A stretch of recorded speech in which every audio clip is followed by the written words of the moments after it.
Hi, and welcome to Shapesky, where I talk about webcomics. I'm Shapesky, Private Eye, and today we're looking at fonts. Fonts are one of my favorite things ever, but I feel they're often overlooked in the comic making process. What seems like such a small detail can really enhance your beautiful panels and illustrations, or make them feel just plain off. That is the power of fonts.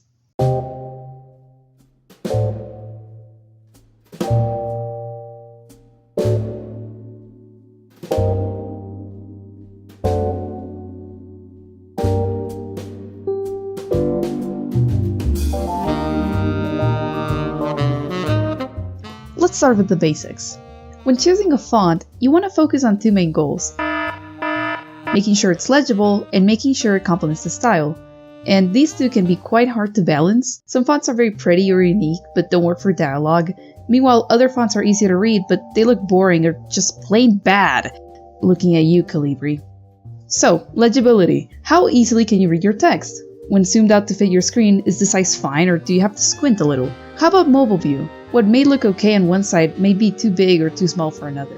Is the font clear enough? How legible is it for somebody with blurry vision or someone who has difficulty telling letters apart? Your readers are going to be looking at your text quite a lot, so make sure they can, actually tell what it's saying. This is the reason calligraphy and script fonts don't work well for dialogue, because the whole thing starts looking like mush. Hark! Stop right there, scoundrels of foreign lands. In the name of our king, the almighty Twickwits, I command you to leave at once. Not that these don't have their use in comics, of course, but they should be reserved for special occasions. Also, there's the whole thing about how font size looks like in print, but I don't know anything about that. This video is only about webcomics, okay? Mwah! Love you. But then, if you have a bunch of legible fonts, which one should you pick? Well, this ultimately comes down to the visual harmony between the font and your art style. They should work together, not against each other.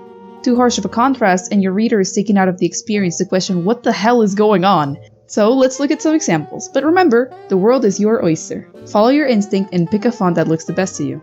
After all, take that!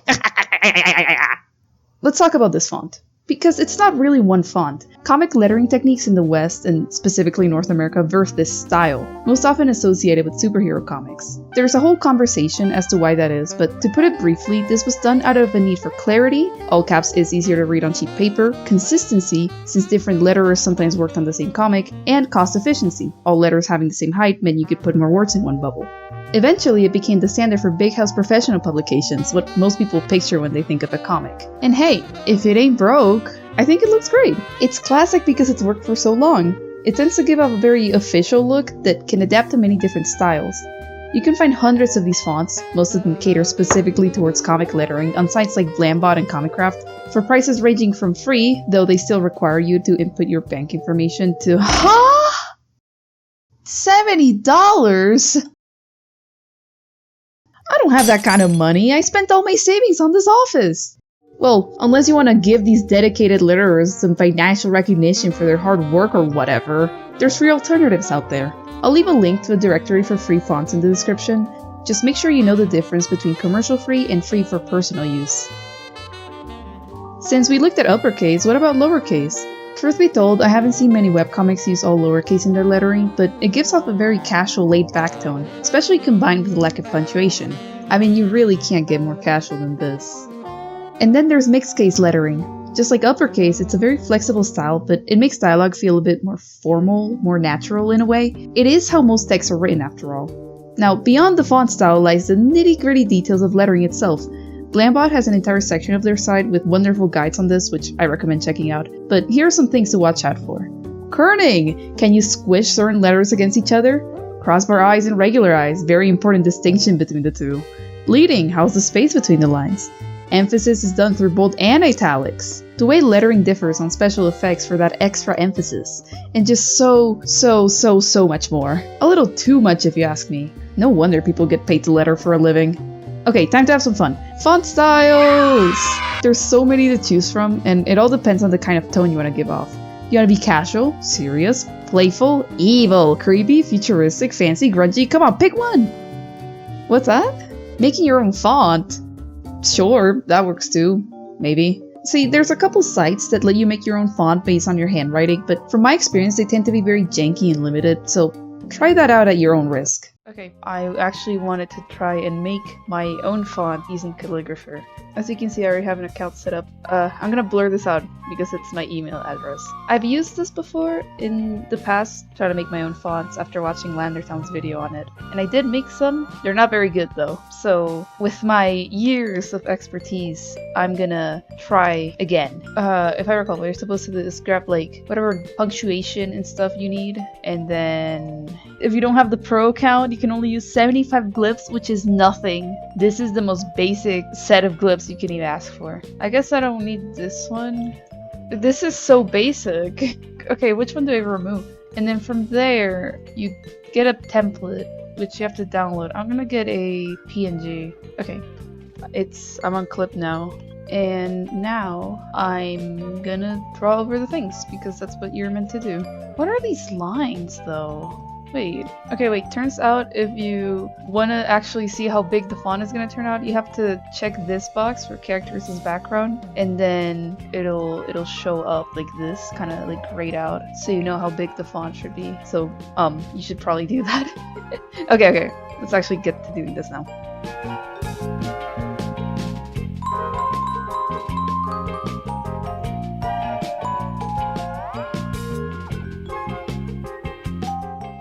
Okay, I restarted Clip Studio because I couldn't find the font for some reason. So let's try it. It looks fine. I'd have to like manually go over and fix the kerning. Here's a comparison between Calligrapher's font and my actual handwriting. It's fine, but I'm not really satisfied with it. I mean, you could always hand letter. It gives off a more organic feel at the cost of spending way more time on each page. The most important thing to keep in mind is that a good font should be virtually unnoticeable to the reader. It should just fit with the page. And speaking of things that fit perfectly, let's talk about today's comic spotlight feature, Clamp!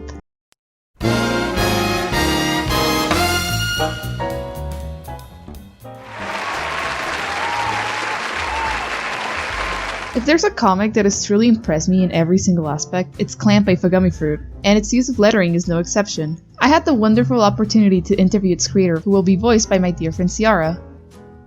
So just to start off, what's the font used for Clamp, and why did you pick it? I made a custom font based on my handwriting for Clamp. All the line art and some special effects are done all traditionally for Clamp, so I thought creating a font based on my handwriting will visually look more cohesive with the imperfect nature of traditional art. I had considered handwriting all the speech bubbles, but since I tend to change my mind with dialogue choices at the moment of scanning and adding gray tones to pages, I had thought it would be safer to make the custom font to take into account dialogue changes. Sound effects are mostly done traditionally, however, as they tend to directly partake in composition, and it's helpful to have them on paper. In Chapter 20, Rune and Net are ambushed by a dangerous duo known as Hexat and Arroba, and although the fight that ensues is indeed cool as hell, we'll just focus on Arroba for now. What were your inspirations or what ideas did you have in mind when creating Hexat and Arroba? Hexat and Arroba specifically serve to introduce the transform birthmark ability into the story, a confusing ability that messes with the fourth wall of the comic. One of the pivotal characters in the later story has this ability, and understanding their role and what they've done requires prior knowledge of the transform ability. Arroba can emit this deafening scream written as a bunch of @ and most strikingly, physically interact with speech bubbles, punting them around like sharp footballs. On just Arroba himself, I'd love to know more about him. Is there a reason as to why he's described by Ned as the crude image of absolute human fear? The way the transform ability works is that when this transform armor is active, the user can only feel one single emotion. In this case, Arroba can only feel fear, while Hexat can only feel confidence. It makes them have quite an unfortunate existence, as the thought of feeling one emotion doesn't sound pleasant at all. The concept of feeling one singular emotion is so inhuman and harrowing to think of that I wanted to have something completely unnatural to reflect that. In this case, something the characters in the comic cannot comprehend, similar to how we couldn't comprehend an existence that only feels one emotion and nothing else at all. The fourth wall attacks, in this case attacking with the speech bubbles, is something the comic characters cannot imagine or comprehend. It's easy for us, the readers, to see, but that is because we are not in the world of the comic. In the eyes of Net, Brun, and the other characters, they have no idea what could possibly be damaging them, and seeing these unnatural characters perform these actions can only make them panic and feel confused. And this right here just might be the coolest shit I've ever seen anyone do with dialogue in comics, ever. Just go read Clamp, go read it, it's incredible. Is there any advice you want to give people who want to start making comics? I think my biggest piece of advice is that taking the first step to get started is the hardest part. Once you've made one page, even if you think it's not good, then everything after that becomes so much easier. It's important to not chase perfection, as it's something that can't be attained. Simply make the story, because the process of seeing that story come to life is a beautiful thing to partake in. Once you put the first line down on page 1, the whole comic process gets much easier. Take those first steps, even if they take a monumental amount of effort. It'll be worth it. So, just for some closing thoughts, my best advice is to experiment, see what works and what doesn't. Eventually, with a couple short years of practice, you can start feeling out fonts that fit your personal style. And remember, Comic Sans really isn't as bad as people make it out to be. Thanks for watching till the end. Bye-bye. You have any, you want to say something to my YouTube audience, potentially? Oh my goodness, I can say something? Yeah, you can say something. Dang! I got you. All right. Play Toho 8. Play Toho 8 Imperishable Night. Play Okay. Toho 8 Imperishable Night on lunatic difficulty. Okay. On lunatic? That's all. On fucking On lunatic difficulty, you have to play it. I couldn't even beat normal All right. mode when I streamed it. No, they gotta play on lunatic difficulty if you want to unlock the secret ending. Okay. I guess that will be the closing The thought. secret ending only I know about.